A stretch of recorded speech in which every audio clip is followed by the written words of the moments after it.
ओ भाई next level भाई। हो मैं बनूंगा किंग ऑफ हेल। यस जोरो भाई, जी जोरो। वन पीस एपिसोड 1062 भाई लिटरली ये बेस्ट एपिसोड था वन पीस का। मांगा पढ़ी है मैंने, पर भाई फिर भी इस एपिसोड को देख के भाई एकदम गूज़बम्स आ गए। अच्छी बात तो ये है भाई लोग कि इस एपिसोड में जोरो वर्सेस किंग फाइट को पूरी तरीके से कंक्लूड किया गया है और कोई भी पार्ट हमें नेक्स्ट एपिसोड के लिए नहीं छोड़ा गया, जो कि भाई बहुत अच्छी बात लगी मेरे को इस एपिसोड की। और हमें लास्ट में जोरो की लेजेंडरी लाइन भी देखने को मिली, मैं बनूंगा किंग ऑफ हेल। भाई ये मेरी लिटरली फेवरेट लाइन बन चुकी है नथिंग हैपेंड के बाद। एपिसोड की स्टार्टिंग वहीं से होती है जहां पे हमने लास्ट एपिसोड को छोड़ा था, यानी कि यहाँ पे हम थोड़ा वो सीन देखते हैं जहां पे सांजी ने क्वीन को पेला था। यहाँ पे हम देखते हैं कि सांजी अपनी ब्लू फ्लेम्स के साथ मल्टीपल अटैक्स कर रहा होता है क्वीन के ऊपर। और यहाँ पे हम ये भी देखते हैं जो सांजी का लास्ट अटैक था बोफ बस्ट, वो सांजी क्वीन के ऊपर यूज करता है। और जैसा कि सांजी क्वीन से कह रहा था कि मैं तुझे ओनिगाशिमा से बाहर फेंक दूंगा, और यहाँ पे वो यही करके दिखाता है क्योंकि क्वीन उड़ता हुआ जाता है और वो ओनिगाशिमा से बाहर गिरता है। सांजी भी लाइक निकल लौड़े, पहली फुर्सत में निकल। सांजी यहाँ पे उस छोटे से चूहे जिसका नाम चूजी होता है उससे भी बचा लेता है, क्योंकि उसे देख के सांजी को अपनी बचपन की याद आ रही थी। जिसके बाद सांजी फाइनली हंसते हंसते बेहोश हो जाता है। जिसके बाद हमें जोरो वर्सेस किंग की तरफ लेके चलते हैं, जहाँ पे हम देखते हैं कि पहले तो किसी भी जोरो के अटैक का असर किंग के ऊपर नहीं हो रहा था, तो इसे देख के जोरो भाई समझ जाता है कि कुछ ना कुछ तो गड़बड़ है। और फिर उसे पता लग जाती है किंग की असली वीकनेस, जो कि ये है कि जब तक किंग की बैक में जो फ्लेम्स जल रही हैं, अगर वो जलती रहेंगी तो जो किंग का डिफेंस है वो काफी स्ट्रांग होगा और उसे डैमेज करना बहुत ज़्यादा मुश्किल हो जाएगा। पर जैसे ही उसकी फ्लेम्स बुझ जाएंगी, क्योंकि उसकी जो फ्लेम्स हैं वो कुछ लिमिटेड टाइम तक ही जल पाती हैं, और जैसे ही वो बुझ जाती है तो जो किंग का डिफेंस है वो काफ़ी कमजोर हो जाता है। पर यहाँ पे उसे यार स्पीड बूस्ट मिल जाता है। वैसे अगर हम लोग जोरो की जगह होते तो भाई हम लोग तो यही सोचते कि जो किंग है वो इनविंसिबल है और उसे हराना मुमकिन नहीं है। पर भाई यहाँ पे जोरो का अलग ही फंडा है, क्योंकि भाई जोरो को उसकी स्पीड से कोई फर्क नहीं पड़ता। जोरो भी लाइक स्पीड चाहे तू कितनी ही बढ़ा ले, पर ब्लेड तो तुझे मेरी ही काटेंगी। फिर यहाँ पे हम देखते हैं कि जोरो किंग के ऊपर अपने अल्ट्रा टाइगर हंट से अटैक करता है, जिससे भाई किंग का जो मास्क है वो पूरा उतर जाता है। और फाइनली हमें किंग का फेस रिवील होता है, जहां पे हम किंग का फेस देखते हैं। अब भाई जिनको नहीं पता है कि किंग एक स्पेशल रेस से बिलोंग करता है जिसका नाम है लुनेरियन, जो कि कहा जाता है कि पहले मैरीजोस के ऊपर रहते थे, जहां पे करंटली अभी सेलेस्टियल ड्रैगन रहते हैं। यानी कि इसका मतलब सेलेस्टियल ड्रैगन से पहले मैरीजियोस के ऊपर लुनेरियंस का राज था। तो भाई शायद ऐसा हो सकता है कि गवर्नमेंट ने सोचा होगा कि ये प्लेस कितनी ज़्यादा अच्छी है, और इसी वजह से उन्होंने वहाँ से लुनेरियंस को हटा दिया और वहाँ पे खुद रहने लग गए थे। और भाई लुनेरियंस को गॉड्स का दर्जा भी दिया गया था, और कहा गया था कि जो रेड लाइन के ऊपर पहले रहते थे, यानी कि मैरी जो इसमें रहते थे, वो थे गॉड्स। तो भाई शायद ऐसा हो सकता है कि जो किंग है वो लास्ट बंदा हो अपनी रेस का, या फिर ऐसा भी हो सकता है कि हमें किंग के ऐसे बंदे स्टोरी में आगे देखने को मिले, क्योंकि भाई अभी स्टोरी बहुत ज्यादा वास्ट है। एपिसोड में भाई हम ये भी देखेंगे कि भाई किंग अपने ही बीस्ट बाइट्स के मेंबर को अपनी फ्लेम से जला देता है, क्योंकि उन्होंने उसका फेस देख लिया है। क्योंकि भाई यहाँ पे वो लोग बात कर रहे होते हैं कि कैसे बस लुनेरियंस की इन्फॉर्मेशन देने के लिए वर्ल्ड गवर्नमेंट ने 100 मिलियन बैरिस का इनाम रखा है, यानी कि जो भी बंदा गवर्नमेंट तक ये इन्फॉर्मेशन पहुंचाएगा उसको गवर्नमेंट 100 मिलियन बैरिस तक देने को राजी है। जिससे भाई हमें समझ में आता है कि सच में वर्ल्ड गवर्नमेंट ने लुनेरियंस को हटा के मैरीजोआ के ऊपर राज किया है। यहाँ पे जोरो किंग से अपर ग्राउंड में है, तो भाई जोरो किंग को बुलाता है उससे फाइट करने के लिए, और साथ ही साथ वो ये भी कह रहा होता है कि आखिर तू ऐसी कौन सी स्पेशल रेस का बंदा है। तो भाई यहाँ पे किंग कहता है तुझे उसे जानने की कोई जरूरत नहीं है, क्योंकि आखिर तू मरने वाला है। जहाँ पे अब किंग अपने उड़ने वाले डायनासोर के रूप में आ जाता है। नो हेड भाई, पर जो किंग का ये रूप है डायनासोर वाला, मुझे काफी ज्यादा फनी लगता है। किंग का जो असली रूप है, यानी कि जो ह्यूमन फॉर्म है, ह्यूमन तो नहीं कहूंगा यार मैं, पर जो उसका मेन फॉर्म है वो यार काफी ज्यादा अच्छा लगता है, क्योंकि काफी कूल लुकिंग है वो। यहाँ पे हम ये भी देखते हैं कि एनमा ने जोरो की हाकी ऑब्जर्व कर ली है, और यहाँ पे फिर से जोरो का जो पूरा हाथ है वो पतला हो जाता है।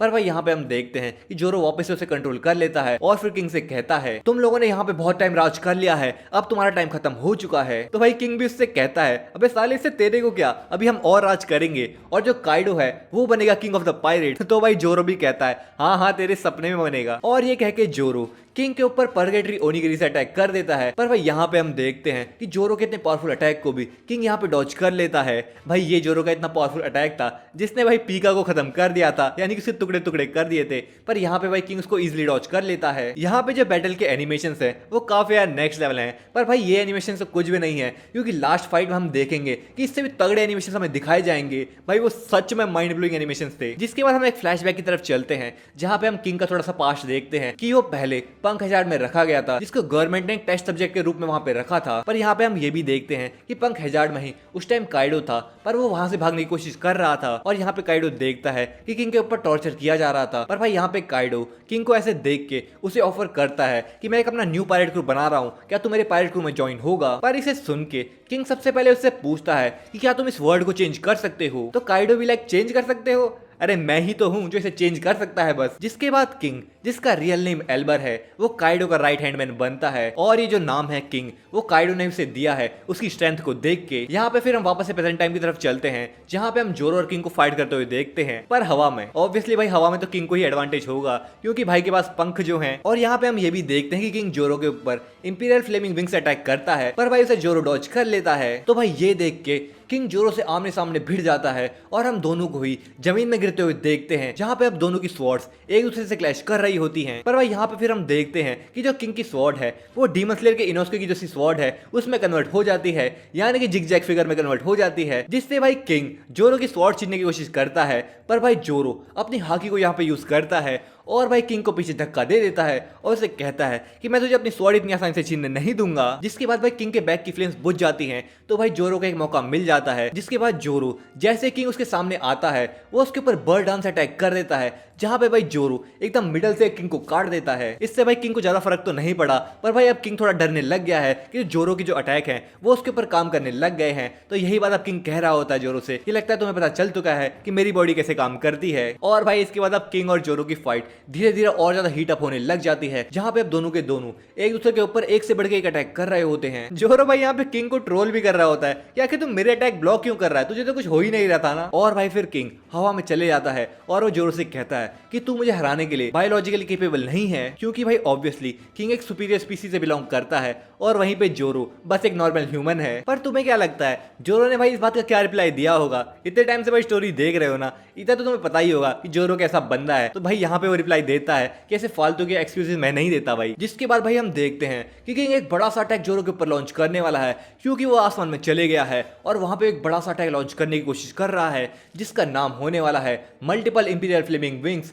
और वो जोरो के ऊपर अटैक लॉन्च कर देता है, जहां पे हम देखते हैं कि पहले तो एक बड़ी सी बीम जोरो की तरफ जाती है और फिर वो मल्टीपल पार्ट्स में स्प्लिट हो जाती है, जहां पे हम हर पार्ट को एक ड्रैगन में कन्वर्ट होते हुए देखते हैं।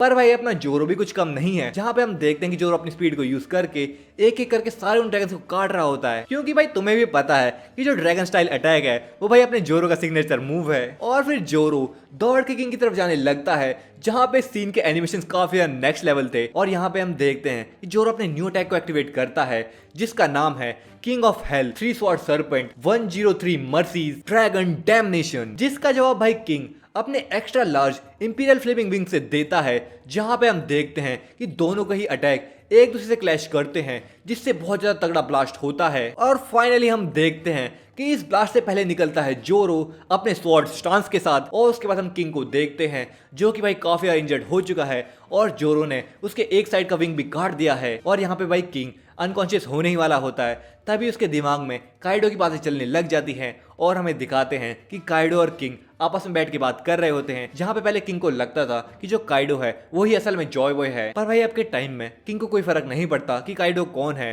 क्योंकि काइडो ने उसे बचाया था और इसी वजह से वो काइडो से कहता है कि तुम ही पायरेट किंग बनोगे और मैं तब तक नहीं हारूंगा जब तक तुम पायरेट किंग नहीं बन जाओगे। और भाई ये प्रॉमिस किंग काइडो को करता है, पर फाइनली किंग यहाँ पे हारता है और हम किंग को ओनिगाशिमा से नीचे गिरते हुए भी देखते हैं, जिसके बाद हमें जोरो के प्रॉमिस को भी दिखाते हैं कि वो तब तक नहीं हारेगा जब तक वो मिहोक को नहीं हरा देता और दुनिया का सबसे ग्रेटेस्ट स्वॉर्ड्समैन नहीं बन जाता। और इसी गोल को अचीव करने के लिए जोरो यहाँ पे अपनी एक और लेजेंडरी लाइन ऐड करता है, I shall become the king of hell. भाई I really like this part कि टोई ने चैप्टर 135 के साथ साथ 136 का जो पार्ट है उसको भी कवर किया है, जहाँ पे किंग ऑफ हेल वाली बात की जाती है और थोड़ा फ्लैशबैक भी दिखाया जाता है। अगर भाई ये चीज नहीं दिखाई जाती तो सही में जो बैटल है वो थोड़ी आधी अधूरी लगती, पर भाई टोई ने बहुत अच्छा काम किया है इस चीज को भी दिखा के यहाँ पे, क्योंकि भाई लास्ट का सीन देख के तो भाई सच में गूज बम्स आ गए थे। तो इसी बात पे भाई लाइक ठोक दो, एम करते हैं 162 लाइक्स का, क्योंकि भाई 1062 तो होना पॉसिबल नहीं है। एपिसोड भाई रियली 10 आउट ऑफ 10 था भाई, कोई कंप्लेंट्स नहीं है इस एपिसोड से। मैं तो भाई सच में एपिसोड काफी एंजॉय करा और भाई अब तो बस अपने गियर 5 का इंतजार है, बस वो आ जाए भाई जिंदगी सफल हो जाएगी अपनी। तो भाई अगर आपको वन पीस से रिलेटेड और भी कंटेंट देखने हैं तो आप चैनल को सब्सक्राइब कर सकते हो। तो मिलता हूँ आपको अगली वीडियो में, तब तक के लिए सायोनारा।